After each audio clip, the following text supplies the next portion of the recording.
Fala aí, galera, da primeira série do curso normal da Secretaria Estadual de Educação do Estado do Rio de Janeiro. Eu sou o professor Roberto Stabile, professor de Geografia, e hoje nós vamos falar sobre a transformação do espaço geográfico e a diferença que existe nesse espaço no cenário mundial. Nosso objetivo é trazer muitas informações importantes para você que está estudando o espaço, claro, com base na geografia.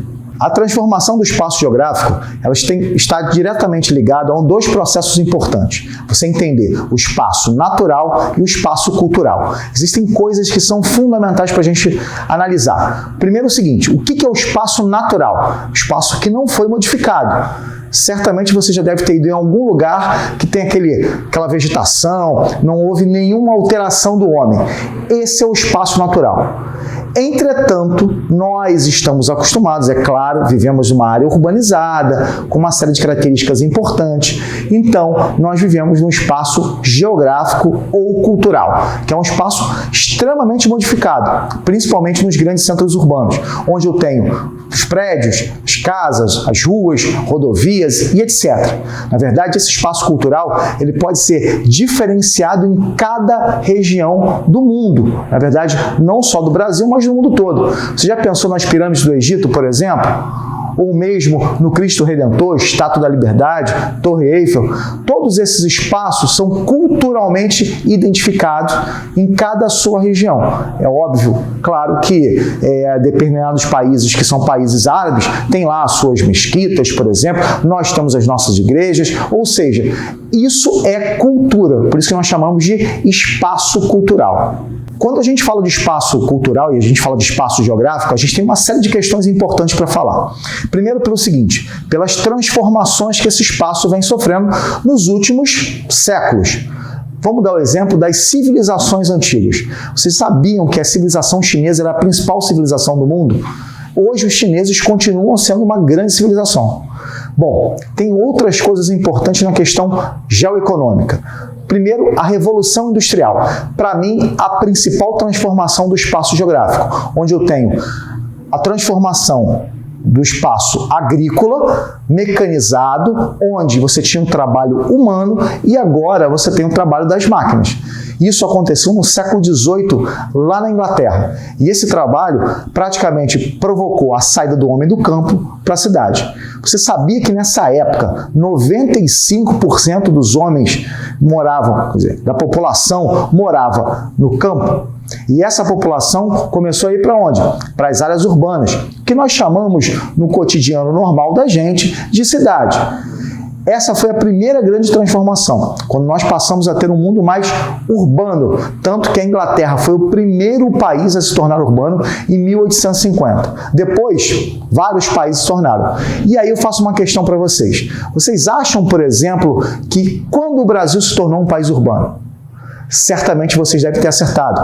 O Brasil só se tornou urbano no final da década de 1970, ou seja, mais de 100 anos em relação a todo o processo que aconteceu no mundo. Mas não só foi isso na questão econômica, mas tivemos a divisão do mundo em bipolar, por exemplo, de um lado o capitalismo, do outro lado o socialismo, e hoje nós estamos passando muito sobre a questão da transformação do espaço ambiental. A nossa consciência ecológica é uma consciência bem diferente do que nós tínhamos anteriormente. Então, hoje, pensar ecologicamente, pensar sustentavelmente é a grande moda na sociedade nessa transformação do espaço geográfico. No Brasil, as transformações foram intensas. Primeiro, no descobrimento. Bom, o Brasil foi descoberto em 1500, isso todo mundo sabe. Mas eu vou falar essa eu vou deixar até para o professor de História explicar, mas eu vou alfinetar aqui. Vocês sabiam que a América foi descoberta em 1492? Sim, o Tratado de Tordesilhas foi feito em 1494. Ou seja, nós dividimos o Brasil antes dele ser descoberto praticamente. E em 1500 nós descobrimos o Brasil, beleza. Mas o Brasil só passou a ser importante a partir de 1934 aproximadamente, quando os portugueses, que já não tinham mais o que fazer nas Índias, vieram para o Brasil. E aí, sabe o que aconteceu, galera? Colonizaram o Brasil e exploraram o território brasileiro. De uma certa forma, onde a primeira economia a se colocar foi a economia açucareira. Vocês já devem ter ouvido falar sobre isso, principalmente nas capitanias hereditárias. Só 2 deram certo porque plantaram cana-de-açúcar. E aí uma curiosidade para vocês. Sabe de onde veio a cana-de-açúcar? Acertaram, né? Na Índia, eles tentaram plantar cana-de-açúcar na Europa, não deu certo, porque na Europa se utiliza o açúcar da beterraba e trouxeram para o Brasil. E no Brasil, vocês sabem, né? Tudo que planta dá, aquele velho ditado popular. E realmente deu certo, tanto que Portugal sobreviveu durante muito tempo com a economia açucareira. E foi o primeiro passo da formação territorial brasileira, onde nós começamos com a economia açucareira e aí formamos lá o território brasileiro através das capitanias hereditárias. Nós tínhamos o gado, a pecuária extensiva, que era muito importante, e as drogas do sertão. Quando eu falei drogas, todo mundo já se espantou, né? Não, drogas do sertão tem a ver muito com a baunilha. A baunilha era uma das principais drogas do sertão e foi ela, tanto com a própria expansão da pecuária extensiva e outros aspectos que fizeram com que o Brasil fosse desse tamanho hoje.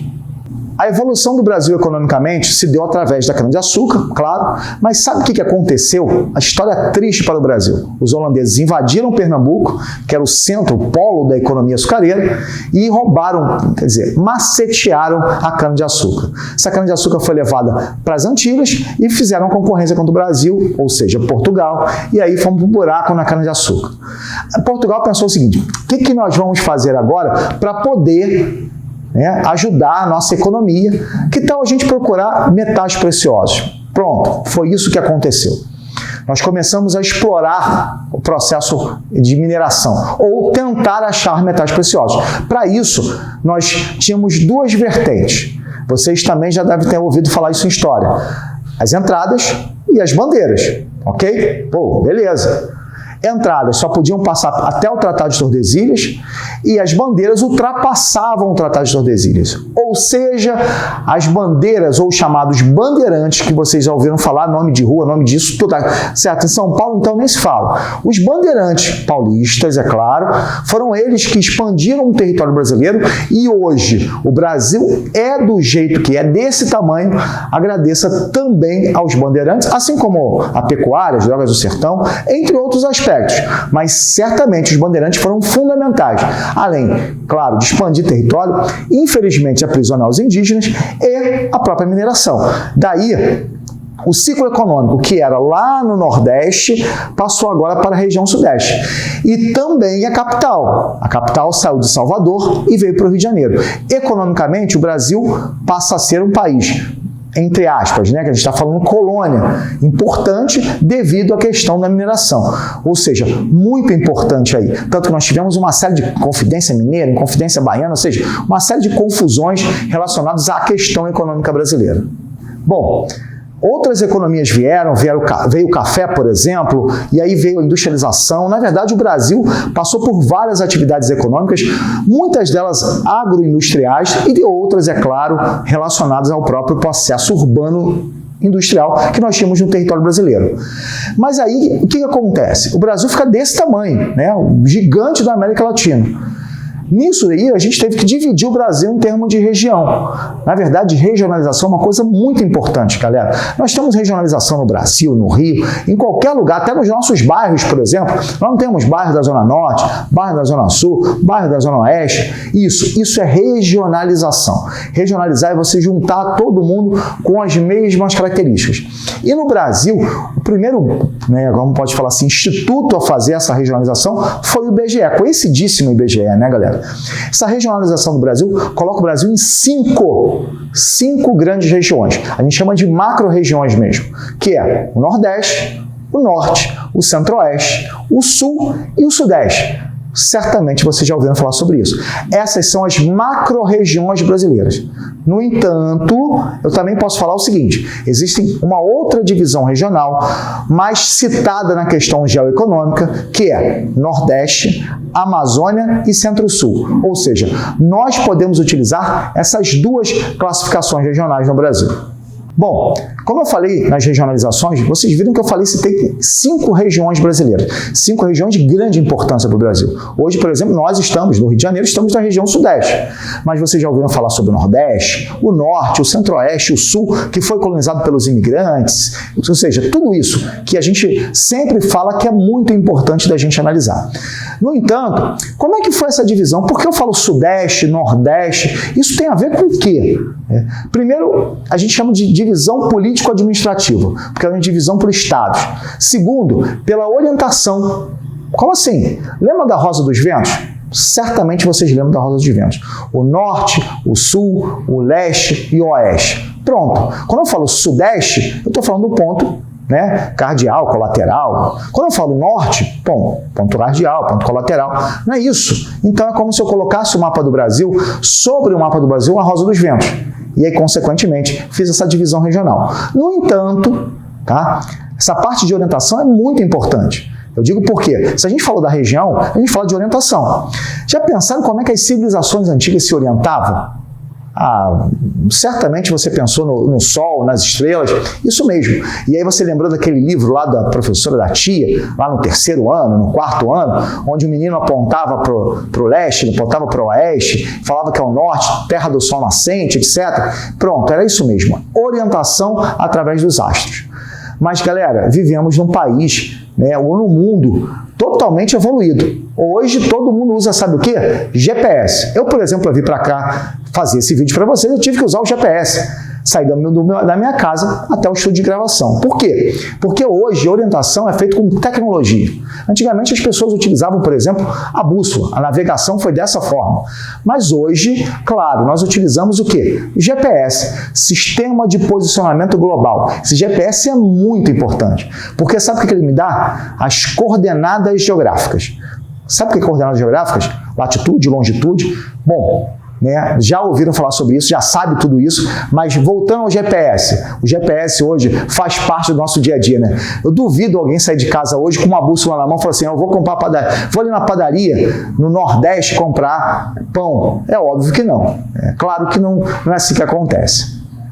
Como eu falei do GPS, consequentemente, vocês lembraram, como eu falei, latitude e longitude. Latitude e longitude são as coordenadas geográficas. Na verdade, eu, por exemplo, estou no ponto de localização latitude e longitude. Você está em outro e o mundo todo diferenciado.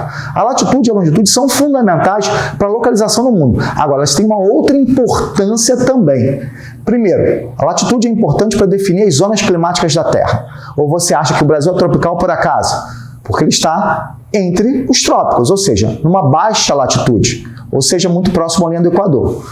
Ou vocês lembram também do fuso horário? Ou vocês acham que o mundo tem um fuso horário só? Não, existem vários fuso horários. Isso é longitude. Na verdade, galera, tudo isso é importante para a gente entender onde é o Brasil, quais são as regiões brasileiras, o que é orientação, o que é localização e as características sobrepostas sobre essa demanda em termos de orientação e localização no mundo.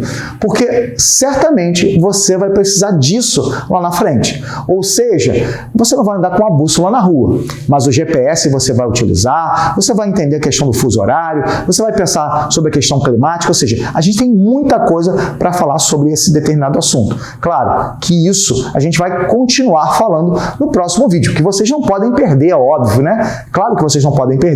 Por quê? Esse foi somente o primeiro vídeo para esse bimestre. Daqui a pouco a gente está começando a falar mais algumas coisas sobre o Brasil e sobre essas transformações no mundo. Assunto de muita importância para vocês. Galera, um grande abraço, até o próximo vídeo.